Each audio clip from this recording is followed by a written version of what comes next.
I'm Lisa Chavez of Chavez Gallery.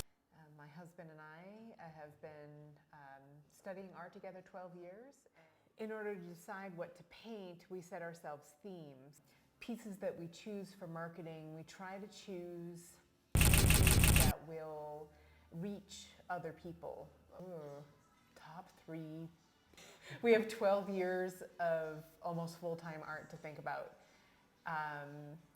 Top three pieces in terms of sales. That's what you're looking for? So we set ourselves a show theme every 2 months. And for those months, we paint to that theme.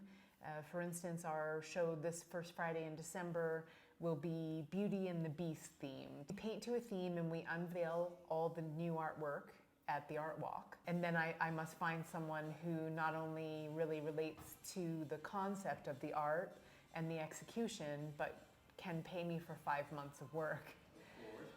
And so the larger pieces typically take a longer time to find a home. It's not always the case, but on average.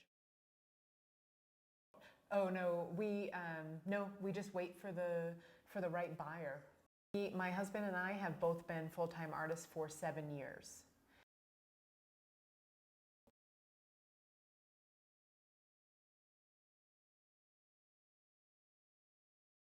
Two.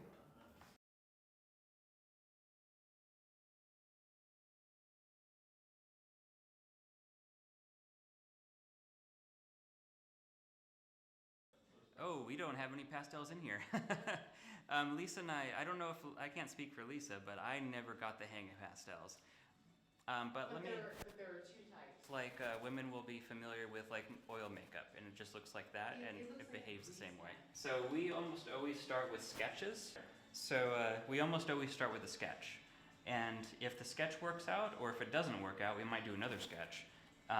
If the sketch works out, we might move on to a watercolor. Let me see. Let me find another. Okay. What do you think about the location as far as inspiration? Hold on a sec. Okay. Lisa, do you want to take Yeah. It's our gallery cell phone. Oh, hey, you gotta take those calls. So, what do you think about Colorado? Well, it's really Colorado in general has worked really well for us. It's I don't think where I moved from or where Lisa moved from. She moved from from Massachusetts, and I moved from Central California near Sacramento. I don't think either of those places would have been ideal for selling art, especially not what we do. So, Yeah, you definitely do. You definitely do. You guys are great. Which one is your favorite? Oh, I showed you my favorite, the bookmobile. Okay, so that's your favorite out of all of them. Out of mine. And let's see, Caravaggio, I loved him because it's called chiaroscuro. The effect of light and dark. Like if Caravaggio painted a hand, he would put a very strong light next to it and pretty much just paint whatever the light hit and then leave everything in the shadow and darkness. And I really loved that effect that he made. And I've got a few contemporaries that I like. Okay. All right, so the contemporaries I like is like Eric Joyner. He paints a lot of robots, and I'm a robot painter, so. Okay. it's humorous. Yeah, humorous, robots and donuts. So like a robot worshiping a donut god, that sort of thing. Okay. And Andrew Wyeth, he's not exactly a contemporary. He's been dead a little while, but he was mostly active 1940s through the 70s, probably into the 80s too. Okay. And yeah, Andrew Wyeth, he made very emotional paintings in egg tempera, which I've never painted in egg tempera, and I don't think I plan to. It's too controlled and takes a very long time. It takes longer to dry than oil paint. Okay, now out of all the times, what is your favorite? Like, I know you mentioned there's a different time period, right? Oh, Renaissance. Yeah, The Renaissance was the time when a lot of heavy eyelids were painted. Italian heavy eyelids, and I really loved that.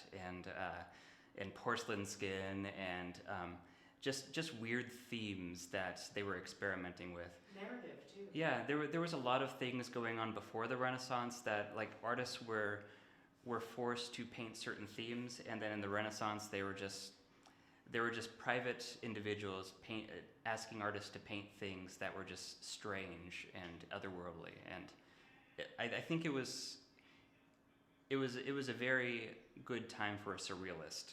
Okay. Yes. So in my favorites, Is that a type of? Is surrealist a type of painting? Too? Yes. Surrealism means realism, but with otherworldliness added to it. I was looking for Yeah. that word earlier. impossible things, contrasts that can't happen. Yeah, Reality being stretched and pulled and turned upside down. yeah. Salvador Dali made it very popular. He wasn't a lot of people, I think, believe that Salvador Dali invented surrealism, No. but it's been around since people started putting cave paintings on walls 40,000 years ago. I like